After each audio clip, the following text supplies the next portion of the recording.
Olá, boa noite a você, telespectador da Band. Estamos começando agora mais um Band Entrevista. Como sempre, aqui ao meu lado, o jornalista Gustavo Negreiros. Boa noite, Gustavo. Boa noite, Gerente Noco. É um dia aqui no Rio Grande do Norte e no Brasil cheio de viravoltas. Essa doidice aí do Ministério, do ministro lá, o Melo, como é? O Marco Aurélio Melo. Marco Aurélio Melo, que maluquice é essa, O primo de rapaz? Collor. Maluquice, né?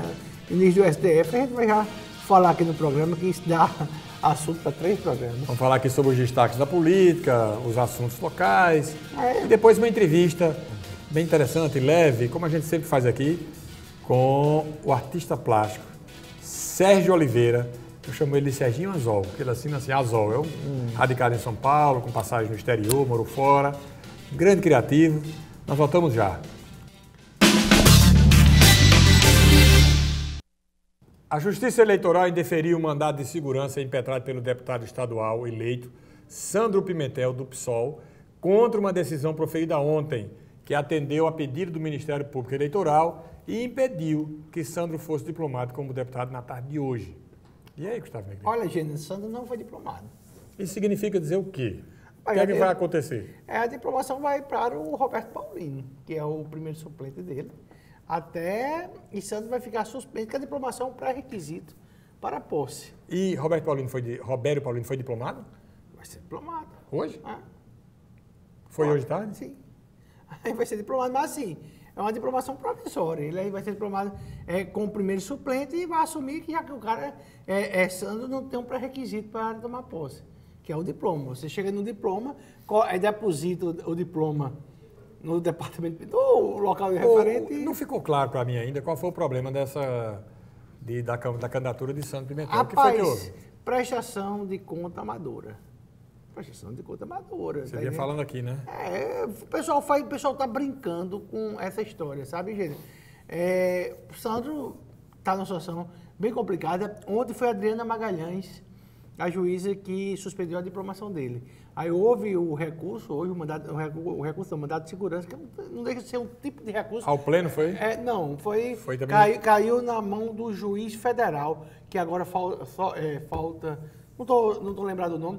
O TRE, qualquer TRE do Brasil, ele é composto por 2 desembargadores, 2 juízes estadual, 1 juiz federal e 2 advogados. São 7 pessoas. Então caiu na mão do juiz federal. O juiz federal não deu ordem ao mandado de segurança impetrado e Sandro não vai tomar posse. Você vê aqui nas últimas 24 horas, 2 deputados deixaram de tomar posse, não foi diplomado. Sem a diplomação, se ele não conseguir Sandro daqui até o dia 1º de fevereiro, quem vai assumir é Roberto Paulino. Agora, nas últimas 24 horas, Gêner, 2 deputados perderam assim, a diplomação. Um é Sandro Pimentel e outro, eu diria de forma definitiva, sem voto, foi Fernando Mineiro. E aí, novamente, andando por Natal, escutando rádio, assistindo televisão, lendo, continua o chororô muito grande em relação à questão do coeficiente, de Beto ter tido 23 mil votos a menos do que Mineiro. E aí eu volto a dizer que quem mais se beneficiou na história do Rio Grande do Norte com a história de coeficiente foi Fernando Mineiro. Fernando Mineiro foi eleito várias vezes com 20 mil votos, Zé Adécio, Vivaldo, ficando de fora com 33, 34 mil votos. E Mineiro com 20 mil votos, 22 mil votos sendo eleito. Então, você falou isso aqui ontem, e eu disse aqui, Mineiro foi eleito, Mineiro obteve 93 mil e tantos votos. Muito voto. Foi o terceiro mais votado. Foi. Agora, você observa... Mas é a regra, né? Como você falou. Aí você observa o seguinte, a coligação de Beto teve 3 mil votos a mais que a de Mineiro. Mas com 2 candidatos que falharam assombrosamente. Walter Alves, que foi o mais votado da coligação, mas teve 70 e poucos mil votos. Se esperava de volta no mínimo 150 mil votos. E teve José Agripino, que se esperava de 150 a 200 mil votos. José Agripino teve 60 e poucos mil votos. Então, essa coligação de Mineiro sempre só elegeu um deputado. E Fábio escolheu o deputado que ela queria eleger. Foi Natália. Natália, você até disse, não, Natália tem serviço prestado. Tem. Natália é uma advogada de muito tempo dos movimentos sociais. Natália é uma vereadora atuante. Ela é forte da capital. Mas o capital eleitoral de Natália era 30, 40 mil votos no máximo. No máximo. O resto foi a mãozinha de Fátima pelo interior. Mineiro perde Ela teve força. 100 e tantos mil, né? 112 mil, parece. Nem lembro agora. Foi mais, sabe? Foi uma votação bom, grande. Tem uma votação grande. Foi a segunda colocada. Mineiro agora fica raquítico. E amanhã, o meu artigo no Agora RN, vou publicar no meu blog, é o seguinte. Você falou, até a Julisca falou, a questão que não tem nenhum nordestino no Ministério de Bolsonaro. De Bolsonaro. No primeiro escalão, né? Eu não acho. Eu não acho importância nenhuma nessas coisas. Mas aí, em respeito a você e a Julisca, eu resolvi escrever sobre isso. Até agora, as pessoas anunciadas por Fátima, por secretariado dela, e aquelas pessoas que estão quase certas, tipo, você sabe que Carlos Alberto vai ser secretário, ou então Raimundo Alves. Só não sabe aonde, mas que eles vão ser secretários, vão. Fátima só escolheu 26% de mulheres. 74% do secretariado de Fátima será de homens. Ou seja, para quem, principalmente para a esquerda, que gosta desse tipo de comentário, que Temer só escolheu uma ministra, que Bolsonaro só escolheu 2 ministras, o governo de Fátima vai começar machista. Eu cito nome a nome, fiz uma pesquisa bem direitinho. Eu gosto de fazer as notinhas curtas, mas essa foi bem grande, deu um trabalho danado, justamente para demonstrar isso. Eu estou demonstrando isso, não é só por nada não. A gente não acredita tendo isso. É só para mostrar como é fácil quando você está na oposição. Eu me referi ao Nordeste na escolha de Bolsonaro por uma razão. O Nordeste foi a região em que ele não venceu. E ele declarou antes, há tempo, logo depois da eleição, que seria uma região prioritária que ele gostaria de conquistar o Nordeste. Você conhece as pessoas que foram... Ou se conhece ou já ouviu falar de todos os secretariados de Fátima? Boa parte, sim. Sim. Ou conhece ou já ouviu. Por exemplo, eu não conheço Cipriano Maia, mas eu sei que ele foi ex-secretário de saúde. Eu sei da história dele. Bom, você conhece algum índio como secretário de Fátima? Índio, claro que não. Negro? Negro eu não sei. Não, mas desses aí que você... Eu não lembro assim de cabeça. Na sua mente, eu não sei. Não, eu não lembro de cabeça. Algum representante, algum gay assumido, alguém assim, de travesti, alguma coisa? Isso é condição... Não, mas esse pessoal sempre defende isso. Para mim isso não tem importância nenhuma. Mas para mim não tem importância ser nordestino, ser mulher, ser homem, baixo, preto, não. Tem que ser capaz e honesto, né? Só isso, sabe? Mas eu estou só dizendo como é fácil você querer invadir a CEPLAN para dar aumento, e não vai dar aumento ao professor da UERN. E como é fácil, Gênero, você ficar dizendo, cadê as minorias? Agora ela está no governo e está colocando, sabe o quê? Um secretariado de brancos da classe média, a fina elite da sociedade potiguar. Ou seja, héteros. O governo cheio de héteros. Tá entendendo? Assim, é um negócio. Tá vendo como é fácil ser a oposição? Eu estou fazendo um discurso aqui a favor das minorias. Então você é candidato aqui? Não, eu estou fazendo um discurso aqui a favor das minorias e que eu não vejo falta para prestigiar das minorias. Cadê os GLBTs? Cadê os índios? Não tem um índio, gente, no secretariado de Fátima. Nós ainda temos índio aqui no jornal. Não temos não, né? Mas eu não sei. Mas eu tô falando que esse é o discurso. Bom, a gente tem as tribos de índio do carnaval. Mas mas as tribos de índio. Eu só tô dizendo assim, como é fácil. Você tá vendo como é fácil construir um discurso Ei, deixa eu me ajeitar aqui, que eu tô certo, eu tô totalmente perdido aqui. Vamos lá, vamos embora. Eu vou entortando pro lado, eu vou entortando pro outro. Aí, César fica doidinho. César é o câmera pra ajeitar aqui. Eu sempre digo assim, César... O problema não é o corpo entortando. O problema é a cabeça, pra lá e pra cá. Mas aí, gente, você vê, gente, como é que a sociedade dá até preguiça assim, de falar. Vamos embora, vamos tocar. Mas você tá vendo como é fácil construir um discurso? Tô vendo. Vamos lá. Os praças e oficiais militares estaduais decidiram na tarde de ontem que caso o governo do estado não quite os 10 terceiros salários em atraso, ou ao menos sinalizar a data do pagamento, será retomada a operação Segurança com Segurança, ou seja, a partir da sexta-feira, 21, os policiais e bombeiros apenas trabalharão com as condições de equipamento e estrutura oferecidas pelo Estado. Não colocarão em serviço equipamentos pessoais. O que diabo é isso? Olha, isso não existe. Declaração maluca. Total. É assim, gente. Primeiro, salário, se há uma categoria que não pode reclamar de salário em dia, é o pessoal da Segurança Pública do Rio Grande do Norte. Recebe em dia, né? Recebe. Aí você tem, vírgula, o 10º de 2017. Uma parte, né? Não, a maioria da polícia ganha mais de R$5.000. Então, assim, esse pessoal todo, assim, nenhum oficial da polícia, por exemplo, recebeu integralmente. Não, recebeu o 10º. Nada. De 2017. Nenhum oficial da polícia, nenhum delegado de polícia recebeu. Quase mais da metade, quase todos os escrivões e agentes também não receberam. Porque esse pessoal ganha mais de 5 mil reais líquidos. Bom, mas isso aí, o 10º 2017, eles podem reclamar. Mas de salário não, sabe, Gêner? E, rapaz, isso deixa a sociedade refém. Eu achei a declaração estranha. E aí né? eles botam a faca do pescoço da jugular de Robson, pela situação dos últimos 10 dias que pode ocorrer, e já também aponta essa mesma faca, tá entendendo? Saindo do pescoço de Robson por de Fátima. Porque a história do Estado continua no dia 1º de janeiro. E aí vamos para está havendo um movimento aqui no Rio Grande do Norte, gente, impensável e inacreditável. Os sindicatos, eu já denunciei isso aqui muito, denunciava muito na Rádio Cidade. Os sindicatos aqui do Rio Grande do Norte sempre trabalharam em favor de Fátima Bezerra. Todos esses sindicatos eram teleguiados para favorecer Fátima, Mineiro, PT e quem eles mandassem. Fátima ganha a eleição. E aí, os sindicatos eles são tontos, porque eles não sabem se partem para cima ou se recuam, tá entendendo? Esperando Fátima.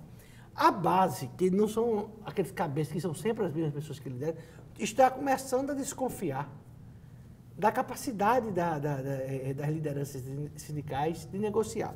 Essa questão da polícia é atípica. Por quê? Porque a experiência tem mostrado que quem negocia tem obtido melhores resultados. Pois é. Veja que os sindicatos menores, não é nem sindicatos, os grupos menores, como é que eu chamaria? O grupo de funcionários. Minoria, não? Não, os menores eles têm tido mais eficiência. Mas aí eu vou dizer... Por exemplo, a UERN. Eu vou dizer o caso da UERN. Penúltima grande greve da UERN. Foi judicializado, chegou-se lá no TJ, o desembargador chamou os dois sindicatos, professores e de técnicos da UERN. Os de técnicos fecharam o acordo, todos os técnicos da UERN recebem auxílio, eu não sei qual, é uma espécie de auxílio educação, não é auxílio de transporte e alimentação, é uma espécie de auxílio que dá 400 e poucos reais, foi o acordo. O dos professores era quase R$1.000 esse auxílio. Os professores não fecharam o acordo. O juiz, o desembargador, tacou a canetada, homologou o acordo e disse que não deu... Sem os R$1.000. Sem os R$1.000 aos professores. Então ele fez o acordo dos técnicos? Sim, são dois sindicatos diferentes. O sindicato dos técnicos assinou... A verdade é que está cada vez mais claro que a busca do entendimento é o melhor caminho. A radicalização, o esticar a corda, não tem, a sociedade já cansou disso, já está meio superado, na minha opinião. Né? Agora a Eliabe, que é o... Nós temos dois extremos. Temos de um lado a Eliabe, foi candidato a deputado federal, estadual, que é do Solidariedade. E a Eliabe está na frente dessa paralisação. E qual é o interesse de Eliabe? Vamos ser bem franco, eu gosto de... Pronto, tá aí um sindicalista que eu gosto, Eliabe. Mas a Eliabe, ele tem interesse político de ser de Solidariedade, ser de Quéops e vai ser oposição a Fátima Bezerra. Mas ele é um que não é ligado a Fátima Bezerra. Mas, por outro lado, nós temos o Cabo Dausch. O Cabo Dausch que quer ser coordenador da Defesa Civil do Rio Grande do Norte. Que é uma verdadeira excrescência tal coisa. Por quê? Porque, historicamente, a Defesa Civil tem que ser um coronel do Corpo Bombeiro. Você nunca vai botar um praça, nem um tenente, nem um major, nem um tenente-coronel. Tanto é que o Coronel Dantas hoje é o coordenador. Mas Dausch tem essa pretensão. Parece que o comandante do Corpo Bombeiro, houve uma revolta tão grande lá dentro da corporação, parece que não vai ser, porque Coronel Monteiro, inclusive, ameaçou nem assumir caso vá Dausch, né? Mas eu só estou dando um exemplo que são dois sindicalistas de associações, que na polícia, no militar não pode ter sindicato, mas que tem duas posições políticas diferentes. Só que todos os outros sindicatos, eles são bitolados, são teleguiados, são controlados por Fátima Bezerra, Fernando Mineiro, PT. Fernando Mineiro agora vai perder força porque é uma ex-liderança do PT. Agora é Natália, aquela menina de Mossoró, como é o nome dela? Isolda, Francisco PT, Fátima, até o Lucena, que é um vereador aqui de Natal. Fernando Lucena agora tem mais prestígio que menino do PT. Eu não consigo falar dessa história sem rir. Teve 93 mil votos, sem subestimar. Pela primeira vez, o Conselho Nacional de Justiça premiou os 5 tribunais que lideram o ranking da transparência do Poder Judiciário. A cerimônia de entrega dos troféus ocorreu na noite de ontem. O Tribunal de Justiça do Rio Grande do Norte, porém, apareceu como o segundo pior entre todos os tribunais do país, inclusive da Justiça Federal e do Trabalho. Somente o TRE de Alagoas tem índice pior do que o TJRM.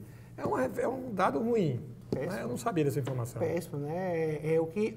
Olha, em 2015, em maio de 2015, surgiu uma matéria no G1 que o pior estado de transparência era o Rio Grande do Norte.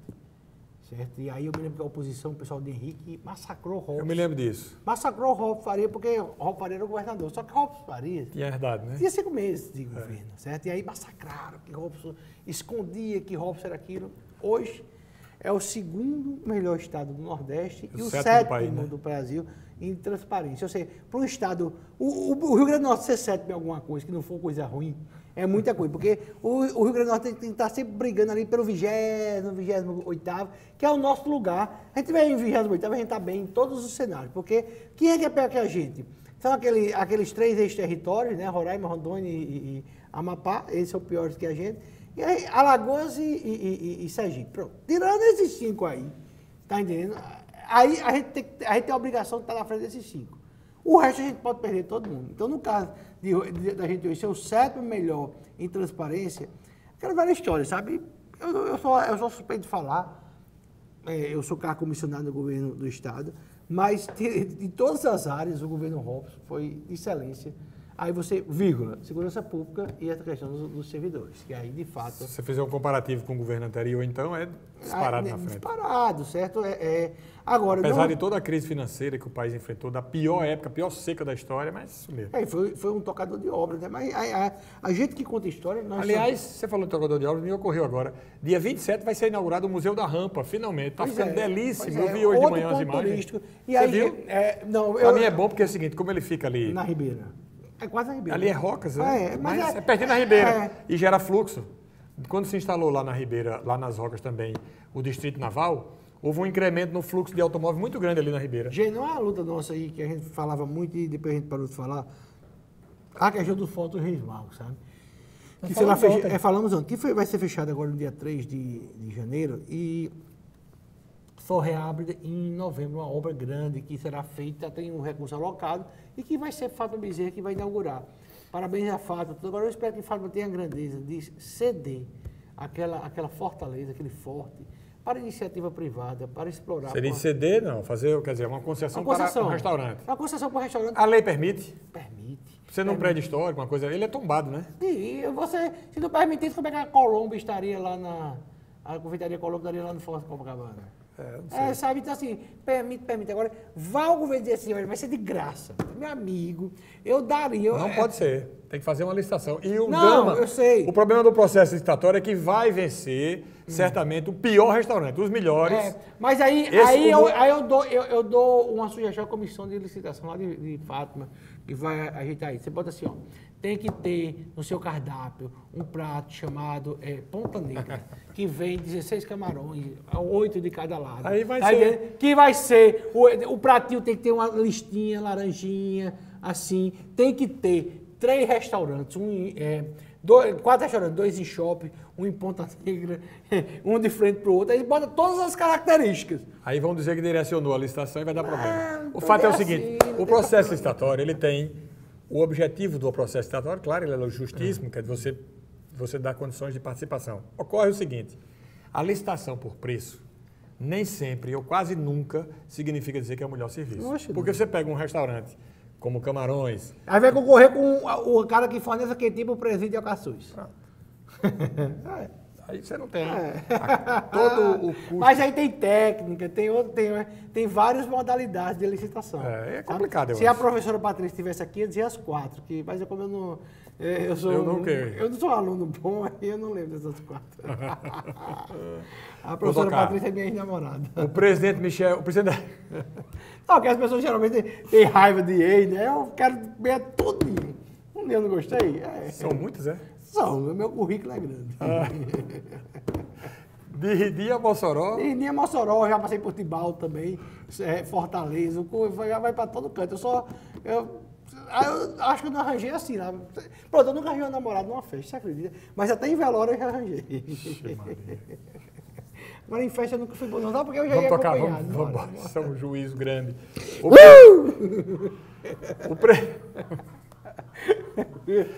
Eu fico aqui, estou no estúdio, você que está em casa, você não está vendo, eu estou aqui no estúdio cheio de gente, todo mundo rindo aqui e eu tenho que ficar sério porque as doidices de Gustavo e o doidinho das 9, né? As doidices dele eu tenho que me contei aqui.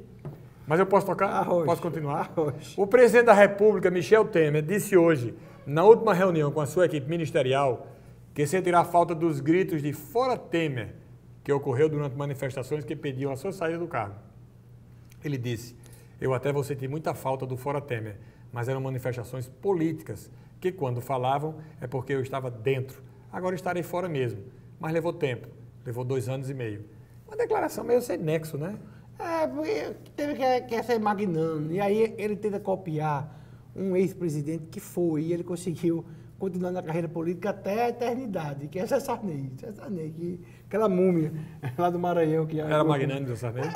Ele era. Perdeu tudo na eleição agora, perdeu a filha, perdeu o filho. Perdeu tudo, mas é porque dessa mudança. Mas ele teve no auge da política, ele deixou de ser presidente. Ele mandou aí durante Ele deixou de ser presidente em 90. E até, ou seja, até 4 anos atrás, até 2014, ele dominou tudo. Tudo passava pela mão de Sarney. Antes então, ele mandava também, ele era o presidente, foi o presidente do PSD, do PDS, não da Arena, sei lá. PDS, aí quando o PDS resolveu apoiar Paulo Maluf, ele correu para Tancredo Neves. Claro. Aí formou... Aí foi o vice de Tancredo. Foi o vice de Tancredo Neves. Mas aí, por exemplo, Temer, ele quer tentar ser simpático, quer entrar para a história. O problema de Temer não é o Temer presidente, é o Temer do PMDB da Câmara. Vamos deixar ele para trabalhar. Agora, Gustavo, um fato estranho aconteceu o seguinte. No exercício da presidência da República, o presidente da Câmara dos Deputados, Rodrigo Maia, sancionou a lei que afrouxa a lei de responsabilidade fiscal para municípios se houver queda na receita. O texto foi publicado em uma edição extra do Diário Oficial da União, com data de ontem.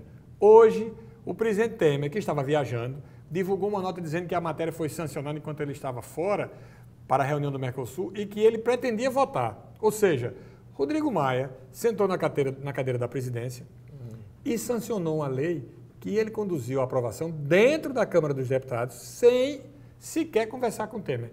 É praxe no Brasil, quando um presidente da República viaja e que o presidente da Câmara assume, ou o presidente ou outro assume no lugar, ele cuida apenas de fatos corriqueiros, ele não toma uma decisão de peso, decisão relevante. Rodrigo Maia, para fazer política, pensando na reeleição dele como presidente da Câmara, agora fez política aí. É verdade, né? Isso é ridículo, você não acha, não? Isso é mais Brasil, né?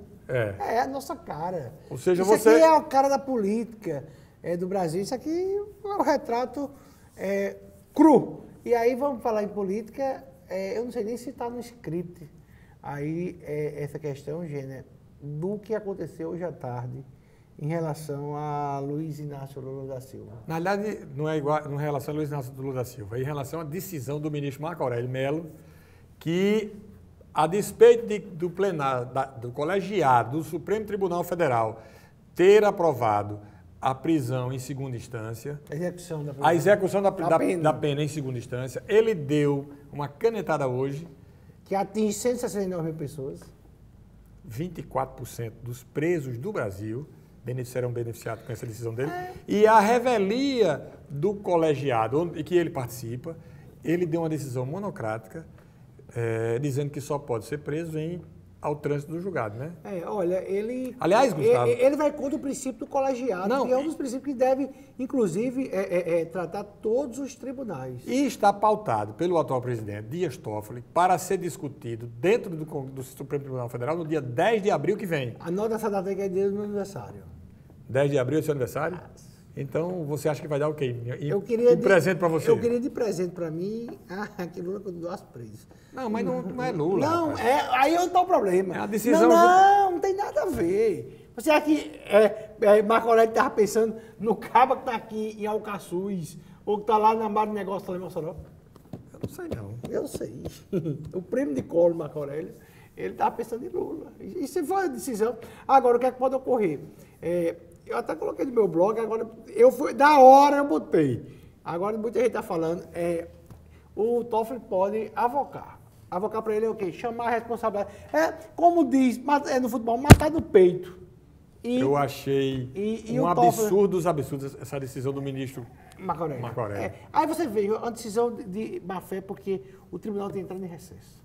Não é amanhã, não? Não, porque é após a última sessão. Foi hoje. Entendeu? Foi hoje. Mas tem o plantão, né? Tem um plantão que é do presidente. O presidente fica em plantão? Fica em plantão. O presidente ou alguém... Designado por ele. Porque aí quando ele... Geralmente ele fica 2 terços e 1 terço fica o vice. Ou então... Quem é o vice? O vice dele é aquele Fux. Luiz Fux.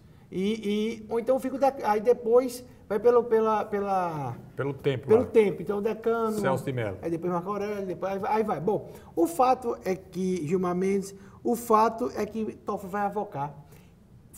Foi tão assim, absurda, que olha que Toffoli é o advogado do PT designado... Não, ele é. Ele é o advogado do PT dentro... Ele foi designado. Não, ele é o advogado do PT dentro do STF. Ele não deixou a capa do PT. Mas até Toffoli está com vergonha. Sabe por quê? Porque esse pessoal pode fazer os absurdos que for. Esse pessoal pode fazer o absurdo que for quando está sentado naquela bancada de 11. Mas quando eles sentam na cadeira de presidente, que é o legado que eles deixam, eles têm um pouco mais de responsabilidade e menos de cara de pau. Então, Toffoli está tendo esse cuidado. Você vê que ele já podia há muito tempo ter colocado isso no pleno, mas ele não quis interferir nas eleições. Tá entendendo? Então, Toffoli está tendo cuidado para não... Ele ainda tem tempo, como ele é muito novo, eu acho que Toffoli tem uns 52, 53 anos, ele pode ainda limpar a biografia dele. O que é que você acha que houve de motivação para Marco Aurélio Mello tomar essa decisão monocrática? Lula. Isso foi discutido 3 vezes no pleno, gente. Isso é um assunto que só o pleno poderia... E aí, o que é que ocorre? Gilmar Mendes, Lewandowski e Marco Aurélio estão com mania de fazer isso.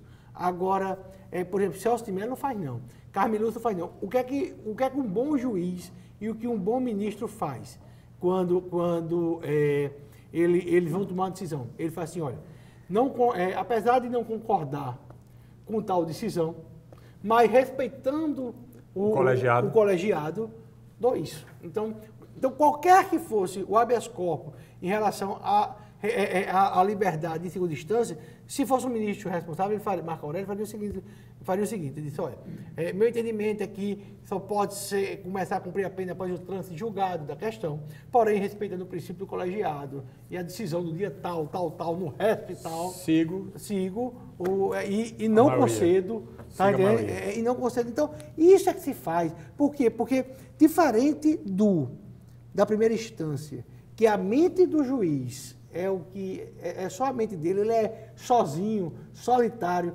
naquele momento de decidir, a partir da segunda instância, dos TJs, dos TRF, já passa a ser totalmente diferente. Você já tem que respeitar o colegiado, respeitar o entendimento daquela casa, que é uma espécie de patrimônio jurídico daquele colegiado. Que deveria ser.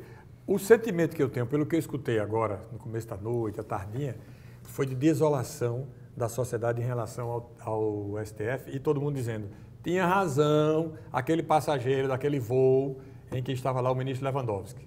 Sim. Todo mundo concordando com aquele passageiro. Foi o que eu mais ouvi hoje. Rapaz, parece que eu estou recebendo a notícia aqui, parece que lá na diplomação, a Isolda lá de Mossoró andou fazendo um barraco, que a gente subiu. O PT não tem jeito. Então o pessoal fez um barraco lá em São Paulo ontem e o PT fez aqui? Lógico que tem que fazer. O PT é aquele boy, o PT, na minha cabeça, é aquele boy de 17 anos que fuma maconhazinha, não faz a faculdade, tá na 8ª série, sabe? Não trabalha, é sustentado pelo pai.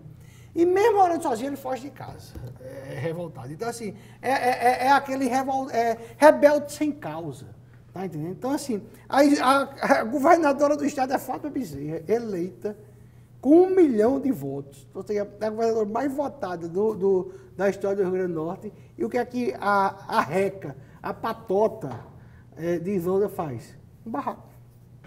Um golpe. Olha, se houve um golpe em Fernando Mineiro, cobre de Fátima, que foi ela que apoiou Natália e deu essa votação de Natália. Fátima Mineiro sempre viram as torres dentro do PT, certo? Então, agora, meu amigo, Fátima botou o Mineiro onde quer, debaixo da saia dela. ou das calças? Não. Presidente... Pode usar saia, pode usar calça. Tá. O presidente eleito, Jair Bolsonaro, se reuniu na manhã desta quarta-feira em Brasília com futuros ministros e com o vice-presidente eleito, general Mourão, para discutir as ações que o governo deve implementar a partir de 2019. No Twitter, ele disse que passaria o dia com futuros ministros para receber informações e estabelecer metas iniciais, rapidamente, que o nosso tempo está esgotando. Qual a sua opinião a respeito dessa reunião? Preguiça. É para reunião de praxe, mas eu ando com preguiça de Bolsonaro. Eu ando com preguiça dos filhos de Bolsonaro. Você viu que o motorista não foi para a audiência do MP. Se eu fosse o Ministério Público, eu já entraria amanhã com pedido de prisão. Tá entendendo? Porque esse cara tem todo o poder de atrapalhar a investigação. Pelo que ele representa, inclusive pela influência que ele tem diante da mulher do presidente, da primeira-dama. Que ele pediu dinheiro emprestado a ela, ou deu 24 mil reais, ninguém sabe, né? Gente, só um registro. Ontem, quem fez o seu discurso de despedida no Senado foi o senador Garibaldi Alves Filho. Ele se despediu do Senado e ele disse: eu queria estar fazendo um discurso daquele jeito bonachão de Garibaldi daqui a 8 anos. Mas a vontade do povo é soberana, eu não me reelegi, e aqui eu estou me despedindo do Senado. Garibaldi, quem perde com a saída dele é o Rio Grande do Norte. Garibaldi, que foi primeiro chefe de gabinete civil do prefeito, depois foi... Sim, em 70, do prefeito de Agnello Alves. Foi. 69, foi deputado estadual em 70, eu acho. Foi, foi 67, seu nome, bom, mas faz muito tempo. 67 foi chefe de gabinete de Agnello, que era prefeito de Natal. Eu sei que Garibaldi foi o primeiro prefeito de Natal, depois da redemocratização, em 85. Foi eleito. E de 85 para cá, ele sempre esteve no protagonismo da política do Rio Grande do Norte. Ou como governador, ou como prefeito, ou como senador da República na maioria do tempo. A única vez que ele perdeu, que foi para Vilma, quando Vilma se reelegeu, ele não deixou de ter o mandato dele, porque ele continuou... Foi nos 4 anos iniciais. Foi nos 4 anos iniciais. Então, Garibaldi é uma referência. Muita gente diz assim, está acabado. Eu não sei se, apesar da idade dele, eu nunca acho que a gente pode dizer que um político está acabado. Lembrando que os Alves... faz 70 anos só. 71 anos. 71. Os Alves, eles vivem muito. Principalmente, você vê o pai de Garibaldi. Quando o Oswaldo foi eleito governador, o pai de Garibaldi era o primeiro suplente de Garibaldi pai, e todo mundo dizia, aquela mulher lá de Caicó, que era a segunda suplente, como eu não lembro o nome dela, aí dizia, ela pode comprar o vestido, porque se vai estar para morrer ou vai estar internada ali no UTI de um hospital aqui em Natal. Ele passa já 4 anos. Você admite a possibilidade dele assistir o programa da gente hoje? Sim, e ele vai estar morto e feliz, porque ele estava para morrer. E depois disso, ele sai da UTI, passa 4 anos senador. Já faz 4 anos que ele deixou de ser senador e está vivinho. Ele teve doente, ele não estava para morrer. Ele teve doente, mas saiu. Não, mas ele teve vários dias na UTI, muitos dias. Ele teve uma situação muito ruim.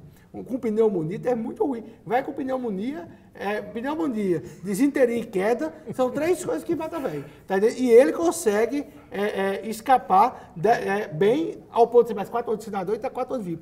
Agnello, que é o tio de Garibaldi, Agnello disse que ele tem uma tartaruguinha em casa, ele alisava a tartaruguinha e dizia, eu morro de pena quando esses bichos morrem. Ora, as tartarugas vivem 150, 200 anos.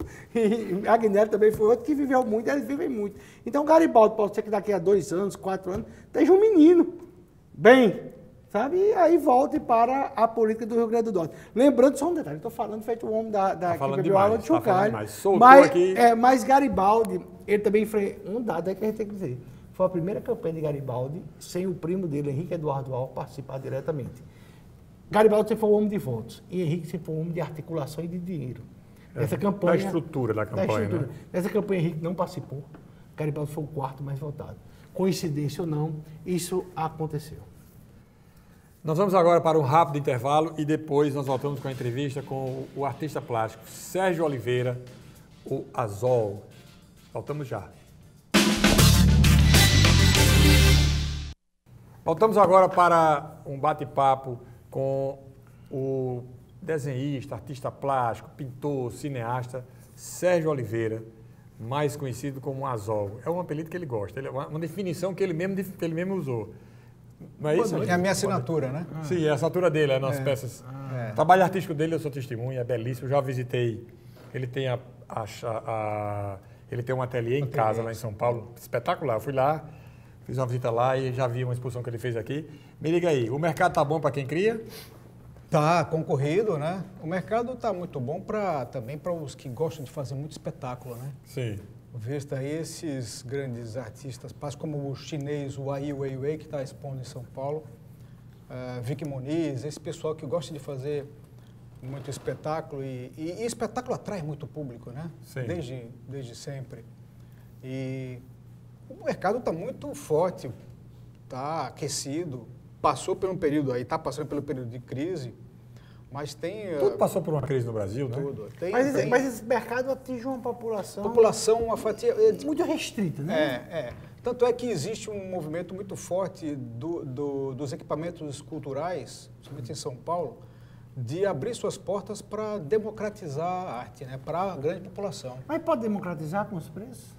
Então, mas é democratizar para a população ter a oportunidade, isso. De simplesmente conhecer o que é diferente. Exatamente, porque até então a população tinha que pagar um preço de ingresso e a grande maioria, segundo pesquisa, acha que o ambiente de museu, por exemplo, é muito sisudo, muito elitizado. Frio, né? Eu já lhe contei minha experiência lá no Louvre, não? Não. Eu entrei no Louvre, aí eu trabalho com um cara, Felipe, que era um artista, ele é muito bom. E ele disse, Gustavo, você vai ter que precisar de 3 dias no Louvre.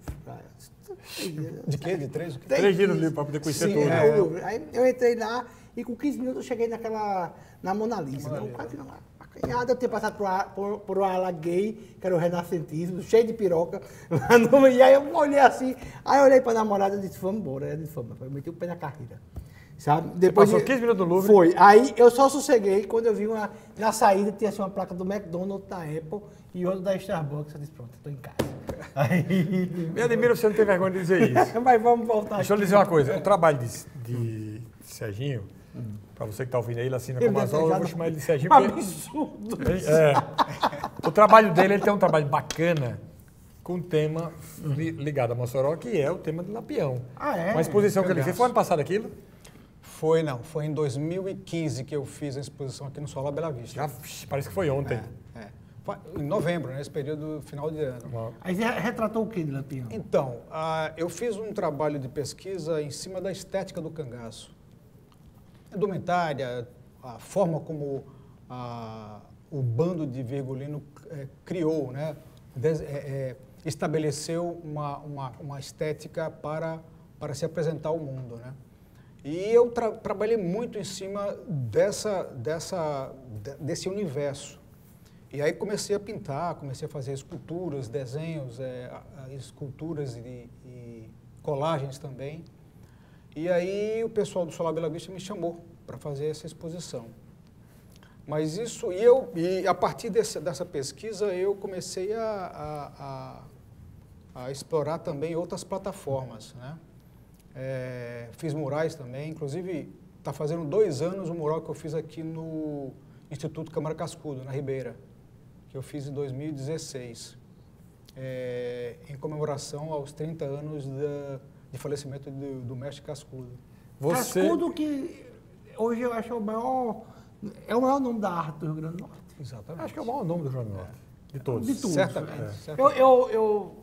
Isso é batido, e também não adianta mais falar, mas eu sempre digo uma diferença muito grande. Você está chegando em Guarulhos, aí o comandante do avião diz assim, vamos descer no aeroporto de Guarulhos, André Franco, governador André Franco Montoro. Aí você chega no do Rio, aí o comandante fala assim, vamos descer no aeroporto Tom Jobim. É um outro tom, né? Artístico, diferente do político. Então, a gente poderia descer no aeroporto Câmara Cascudo. Câmara Cascudo, não há Luiz Alves. Boa ideia mesmo. Mas não existe. Essa ideia pode dizer que ela não vai existir nunca. Não desmerecendo a Luiz Alves. Não é o caso aqui, mas merecendo um nome internacional que a cultura do Rio Grande do Norte produziu. Cascudo era um gênio, né? A obra que ele produziu, você imagina que ele produziu, as pesquisas que ele fez, os livros que ele editou, mais de 150. Você imagina que naquela época fez escrita à máquina, não tinha computador, não tinha internet, não tinha nada. E a produção dele era genial. Gigante. Mas você vai lá no Instituto Câmara Cascudo e tem lá tudo, as netas preservaram tudo, fizeram um museu fantástico que tem fotos e inclusive autógrafos na parede de celebridades, de políticos que vinham para cá. Cartas que eles se correspondiam, né? Agora... Mas só para estar em relação... Lampião teve uma relação grande com o Rio Grande do Norte porque ele conheceu a primeira derrota lá em Mossoró, quando ele perde Jararaca, né? O cangaceiro dele. Retrata alguma coisa da cidade de Mossoró? Não, então, como eu falei, o meu foco é mais a estética, e não o aspecto artístico, né? E antropológico. Então, olhando inclusive se você visitar o meu Instagram, que é azol.art, A-R-T, vamos fazer logo você vê lá no começo Azol, um exemplo, A-R-T. Azol com Z, azol.art. Já peguei aqui. Você vê logo no começo. E a seu seguidor. Que tem várias telas que eu retrato a cor, inclusive a muito colorido, muito interessante o trabalho. As formas, inclusive também a simbologia que eles usavam nas vestimentas, que eram meio que seguindo o ritual do homem da antiguidade, era uma simbologia para se proteger contra os aspectos externos da caatinga, né? Deixa eu fazer uma pergunta aqui já fora desse contexto. Você enveredou pelo caminho da produção cinematográfica, você fez curso nos Estados Unidos, fez uma época, depois começou a trabalhar nessa área. Quando é que você você separou do cinema para o trabalho artístico propriamente dito? A minha relação com vale voltar um pouco para trás, porque a minha relação com as artes começou aos 7 anos de idade. Na escola ainda aqui, eu investia muito tempo nas classes desenhando os amigos, fazendo tirinhas, quadrinhos. Sim. E eu comecei a desenvolver isso depois, na adolescência, com o advento do vídeo. Meu pai comprou o vídeo doméstico, trouxe para casa e eu comecei a experimentar os desenhos, transferi-los para, por exemplo, massas de modelar, que naquela época tinha. E eu comecei a fazer pequenos desenhos animados, mas assim, de uma forma muito tosca, em VHS, que é impensável. Você filmava frame, quadro a quadro, depois editava? Em VHS. É uma obra sua? É uma montagem. Uma montagem. É uma montagem. É com você? Sou eu, É que tá todo meio retalhado, né? Me chamou a atenção. É o fragmento. Você está privando o nosso telespectador de ver o que você está começando aqui. Bom, aí eu botei o nosso telespectador entre azol.art, que Instagram dele. E eu recomendo. Azol.art, para você conhecer o trabalho artístico dele. Vai identificar, foi a penúltima postagem dele, muito interessante. Nós estamos falando aqui sobre cinema, que é outra coisa que você não gosta. Então você... Não, eu gosto. Aliás, eu gosto de máquina mortífera, eu gosto de toda a produção hollywoodiana. Superman, Homem-Aranha, Batman. Aliás, a última postagem, Gustavo, que eu fiz hoje é da ponte Newton Navarro, que eu fiz hoje de manhã. Ele é fotógrafo também, viu? Mas é desenho. Não, isso aqui é... Tem um trabalho artístico, tem um trabalho fotográfico que ele fez. Da Caatinga, aquele que você me mostrou lá em São Paulo. Tem um pouco de Caatinga nesse desenho? Que tá seco o ambiente? Tem um aspecto árido, né? Árido, dá uma sensação de secura, apesar que em algum momento aparece o mar lá, mas antes de chegar na ponta... Isso é lápis de cor, simplesmente lápis de cor com tinta. Deixa eu lhe perguntar uma coisa, eu não sei nem se você gosta dele ou se você acha interessante a obra dele. Eu conheço pouquíssimo, descobri ele há pouco tempo, que é o Romero Brito. Eu não acompanho. Mas no Fantástico de Domingo que ele mandou uns quadros para uma comunidade lá da Bahia, que esse cara hoje é o maior youtuber do mundo. É o cara mais acessado. Da Bahia? Como é o nome do... Bom, mas aí o fato é isso. E aí o Romero Brito, ele de alguma forma, ele populariza a arte dele. Tá? Todo mundo, por exemplo, aqui aqui no CAIC, o governo do estado tem um projeto que o ano passado, a questão de cultura foi pintar Romero Brito, como nessa tendência. Isso é bom para a arte ou isso... Eu vejo o Romero Brito mais como designer do que como artista plástico. E ele mesmo, desde o começo, se estabeleceu como tal, porque ele fala que... Desculpa, eu sou ignorante nisso. Eu só tô... Ele, e também isso é uma opinião particular, ele se estabeleceu como um homem de negócio, um homem que quer fazer a arte e democratizá-la, como ele também falou, mas que transforma essa arte em objetos de venda. Ele transforma isso... Ele tem um lado muito comercial. Se a gente estivesse falando de gastronomia, ele seria o McDonald's, então, um fast food? Pode ser. E você deixaria como chefe de cozinha de um pequenininho... Ou o Paulo Coelho da literatura, né? O Paulo Coelho voltado mais para o consumo de massa. Ele conquistou os Estados Unidos, né? Dos artistas plásticos brasileiros. Ele é um excelente parqueteiro. Eu tive em Beirute e vi uma obra dele no meio da rua. Eu vinha passando lá no centro da cidade e até fotografei. Tinha uma peça lá no meio da rua dele E uma Eu mensagem. acho bonito isso, porque eu Não, estou mostrando isso aqui da distância. Eu não conseguiria identificar. O quê? Obra dele. Ah, mas eu identifico na hora, eu tenho obra dele. Você também tem esse negócio de imagem, você lida trabalho com com imagem, imagem. né? Mas voltando àquela sua questão de como eu fiz a transição. ponte, a transição, aí eu, nos experimentos com animação em VHS, me veio o desejo de fazer faculdade. Sim. E aí eu fui para os Estados Unidos cursar cinema. Mas só que eu fiz cinema e artes gráficas paralelamente. Então, assim, foi a partir daí que eu pude profissionalizar, em termos de aprendizado, os meus desejos de conhecimento de desenhos no início, né, da escola. Então, eu aliei as duas coisas. E depois que eu saí da faculdade, eu comecei a trabalhar com produção, mas não de cinema, mas em vídeo. Inclusive, produção de programas. Trabalhei um bom tempo aqui em Natal também, nos anos 90.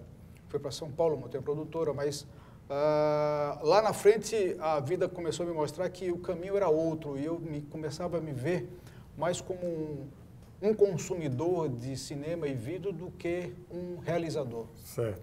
E aí eu também me voltei para a produção das artes, né, das artes plásticas. A perspectiva do futuro seu, como artista, o que é que você acha? O que é que o futuro lhe aguarda? O que é que o futuro pode esperar? O que é que se pode esperar do seu futuro artístico, melhor dizendo? Olha, eu não gosto de prever muito tempo na frente, mas eu queria responder da seguinte forma. Atualmente, eu estou trabalhando com o que na neurolinguística chama-se o ressignificado das coisas.